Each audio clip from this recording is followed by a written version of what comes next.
Hey guys, Jesse and Eric here with Foundation Training. I'm going to talk to you a common pattern we see, which is loss of integrity of the legs when we start applying our anchor. So Eric's going to pull into a founder. Look at his knees have collapsed in. I want him to maintain the 3 points of contact on both feet. Eric, let's root through the pad at the base of the pinky toe, base of the big toe, and the heel. There's 3 points of contact. We maintain all 3 as he starts to focus on wrinkling the ground between both feet. He can think it comes from the outside edge through those 3 points, pulling towards center.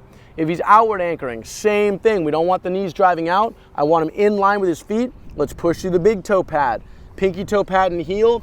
We tension those knees up and back as we spread the floor.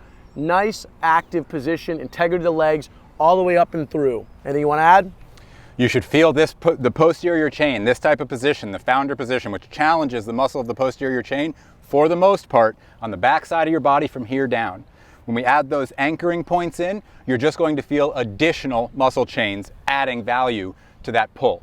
Get really good at those points of contact. So much power in your hips comes directly through the connections of your feet. Learn to leverage these points of contact, practice it, stream.foundationtraining.com. Get on the app.